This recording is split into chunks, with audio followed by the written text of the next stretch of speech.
হয় চৰাই কাকলিৰে মুখৰিত দিখৌ নদীৰ পাৰৰ এখন গাঁও আৰু মই বৰ্তমান উপস্থিত আছো দিখৌ মুখৰ ধনেখোৱা গাঁৱত আৰু এই ধনেখোৱা গাঁৱতে এতিয়া চৰাই কাকলিৰে মুখৰিত হৈ পৰিছে। মুহূৰ্ত মই পোনপটীয়াকৈ আপোনাৰ সামগ্ৰিক দৃশ্যটো দেখুৱাব বিচাৰিছো। ইয়াতে প্ৰায় হাজাৰো অধিক বুলি ক'ব লাগিব শামুক ভঙা চৰাই আজি বছৰ বছৰ ধৰি ইয়াতে বাসস্থান কৰি আহিছে। মই মুহূৰ্তত সামগ্ৰিক পৰিৱেশটো আপোনালোকক দেখুৱাইছো। আপোনালোকে আনখন উইণ্ডটো নিশ্চয়কৈ দেখিবলৈ পাইছে যি আচলতে সুন্দৰ দৃশ্য।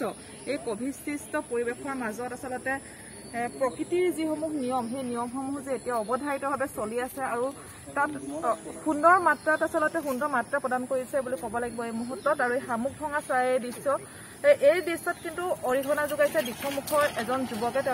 তেওঁ বিশেষভাৱে চৰাইখিনি আচলতে বাসস্থানৰ বাবে আৱাসীয়ভাৱে তেওঁ সুবিধা প্ৰদান কৰিছে বুলি ক'ব লাগিব। তেওঁ যুৱকজন হৈছে প্ৰণৱ দত্ত। আমাৰ সৈতে প্ৰণৱ দত্ত উপস্থিত আছে।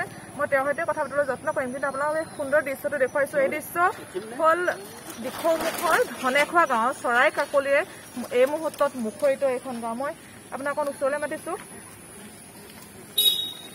কিমান বছৰ ধৰি চৰাইসমূহ আহি আছে ইয়ালৈ? 10 বছৰ ধৰি আমাৰ ইয়ালৈ আহিছে। অকল শামুক ভঙা চৰাই আহিছেনে? শামুক ভঙাই আহিছে আৰু ধৰক কুকুৰা চৰাইও আছে, বাঁহ আছে। শামুক ভঙাটো বেছি আৰু বছৰৰ গোটেইকেইটা মাহটো নাথাকে। ইহঁতি পৰিভ্ৰমী চৰাই, ইহঁতি 6 মাহে থাকে।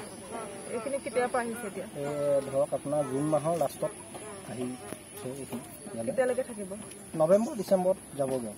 পোৱালিখিনি ডাঙৰ কৰাৰ পিছত উৰিব পৰা হ'লে যাবগৈ। আৰু ইয়াতে যিকেইজোপা গছত আমি থকা দেখিছো বছৰ বছৰ ধৰি যদি বাঁহ গছো আছে ইয়াতে আছে নে আগতে বেলেগ গছ আছিলে? ধৰক আগতে আছিলে বেলেগ গছতো, ওখ গছত আছিলে আগত। এই মানে অলপ দুষ্কৃতিকাৰীয়ে অকণমান গণ্ডগোল কৰিছিলে তেওঁলোকে, তেতিয়া ওখ গছত আছিলে। এতিয়া ধৰক আমি অলপ ৰক্ষণাবেক্ষণ দিয়াৰ পৰা এই সৰু সৰু গছত অলপ চাপৰ গছতো থাকিবলৈ লৈছে। আপোনাৰ ঘৰতো দেখিছো পদূলিৰ পৰা একদম আছে। আপুনি কিবা বিশেষ চৰাইখিনিক সংৰক্ষণৰ ক্ষেত্ৰত কিবা ভূমিকা লৈছে নেকি? সংৰক্ষণৰ ক্ষেত্ৰত আমি গাঁৱৰ ল'ৰাও আছো, গাঁৱৰ যুৱকখিনিও অকণমান ৰক্ষণাবেক্ষণ দিওঁ। আৰু আমাৰ ডলফিন আছে, এই প্ৰকৃতিপ্ৰেমী সংগঠন, তেওঁলোকেও আহি চোৱা চিতা কৰেহি। সেইভাগে আমি কৰি আছো ৰক্ষণাবেক্ষণ। হয়, নিশ্চিতভাৱে পৰ্যটনৰ সম্ভাৱনা থকা এখন গাঁও বুলি ক'ব লাগিব। কাৰণ এই চৰাইখিনি যদি উপযুক্তভাৱে সংৰক্ষণ কৰিব পাৰে তেনেহ'লে পৰ্যটকৰ আচলতে দৃষ্টি আকৰ্ষণ কৰিবলৈ সক্ষম হ'ব। সেয়া আপোনালোকে প্ৰাগনিউজৰ পৰ্দাত আনখন উইণ্ডত নিশ্চয়কৈ ধৰিব পাৰিছে। আৰু ইয়াত বাঁহ গছত আছে আৰু ওখ গছত থাকে শামুক ভঙা চৰাই। আৰু দুষ্কৃতিকাৰীয়ে বিগত বৰ্ষত চৰাইখিনিক আচলতে হানি কৰিবলৈ চেষ্টা কৰিছিল বুলি আমি গম পাইছো, কিন্তু এতিয়া কৈছে যে তেওঁ ৰক্ষণাবেক্ষণৰ ব্যৱস্থা কৰিছে। কি ক'ব, চৰাইখিনি সংৰক্ষণৰ বাবে আপোনালোকে কিবা ব্যৱস্থা লৈছে নেকি? আমি ব্যৱস্থা আগতে দুষ্কৃতিকাৰে যি আমাক চৰাইখিনিৰ ক্ষেত্ৰত দিগদাৰ কৰিছিলে সেইখিনি তাৰ পৰা চৰাইখিনি গোটেইখিনি ইয়ালৈ আহিলে। ইয়াত আমি যিমান পাৰোঁ আমি ৰক্ষণাবেক্ষণ দিছোঁ চৰাইখিনি। আৰু চৰাইখিনি এতিয়া এইটো জেগাতে আছে বেছিকে? নাই, এইখিনি ইয়াতে থাকে এতিয়া বৰ্তমান।